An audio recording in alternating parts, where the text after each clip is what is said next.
Is the Lillian Finance V2 migration the right move for Lillian Finance? Stick around to find out, guys. So first and foremost, I'd like to start off by talking about some of the progress that's been made. Now, if you guys recall my previous video, which was back in December after the whole Coinbase listing situation,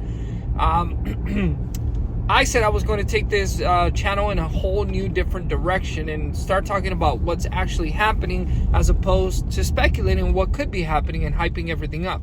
Because as we know, how did that end up? Didn't end well, guys. And you know, it wasn't fun. It wasn't a fun ride for everybody, for anybody who talked great things about Lillian and was out there saying that Coinbase will happen, KuCoin, blah blah blah, whatever, right? So anyway, let's fast forward about a month and a half to 2 months now. So we are now in February. It's officially the 1 year anniversary as of 2 days ago. A couple, probably a little bit more. I know they launched February 12th, but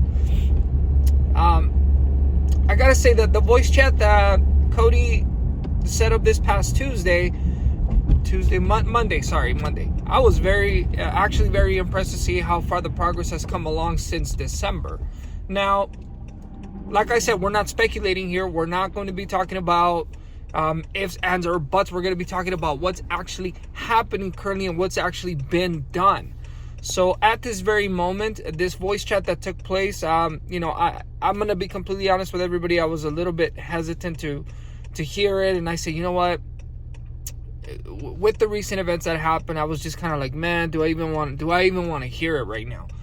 And they know exactly how I feel at this very moment, and then they respect it. Obviously, I am a holder. I put my money into this project, and to see it go down to where it is now, the whole value of it, I'm just like, fuck.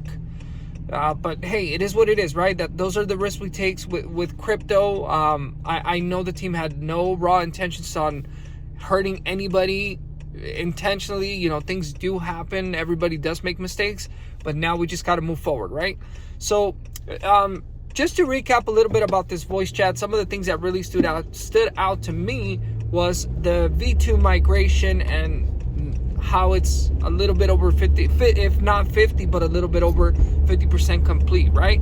So they had given us a timeline of somewhere around June or July, I want to say. Whoever, if you guys know the exact date, drop it down in the comment section below. Let me know what that exact date was.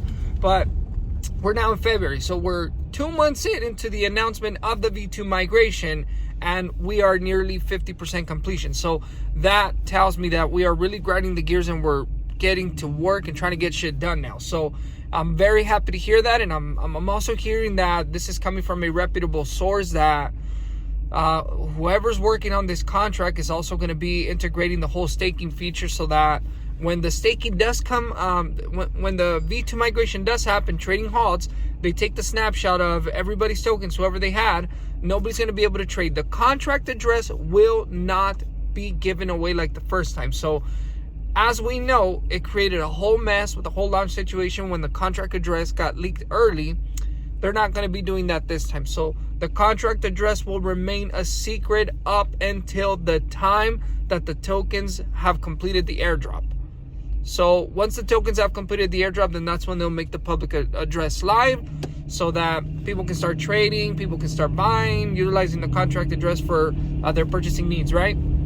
So that's one thing. Now, back to the staking piece of it. So automatically, once the V2 migration goes into effect, the lock on all of these tokens that have been currently staked is currently going to go bye-bye. So they're going to be worthless tokens per se, right, to begin with.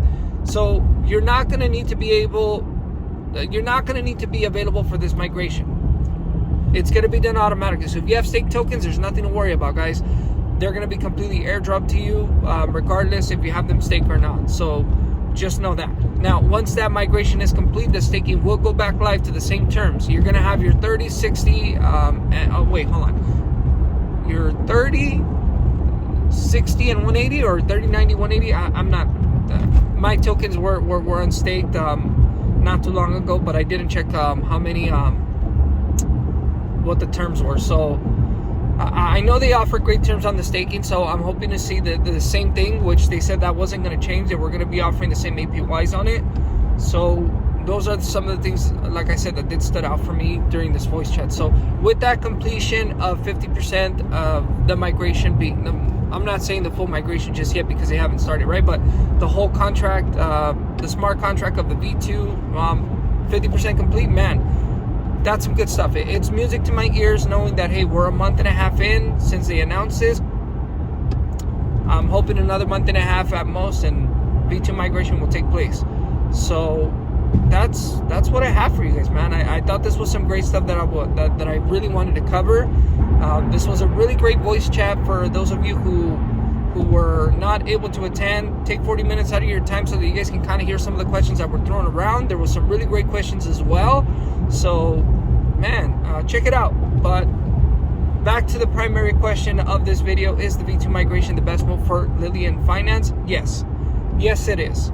That way they can iron out some of the bugs and some of the things that don't work with the current contract right now. That way, you know, they can get to where they need to be, hopefully in the future, right?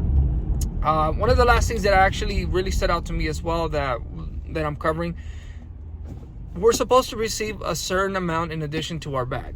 So anybody who's been a holder for, anybody who's currently a Lillian holder, they're going to be receiving 3% of their bag in addition to what they have already once the airdrop goes live. So that's not a final number for some of you out there who are kind of pondering like, oh wow, all right, cool, right? They're still trying to decide whether it's going to be 4 or more. They don't know yet. So that's pretty cool stuff. But as I mentioned before on my on my Twitter feed, yes, that's a great move. I like that you guys are trying to make things right with the community. I just ask that you guys execute. It's great. It's great for me to have 2% additional airdrop of my tokens worth. I rather have my tokens have some type of face value.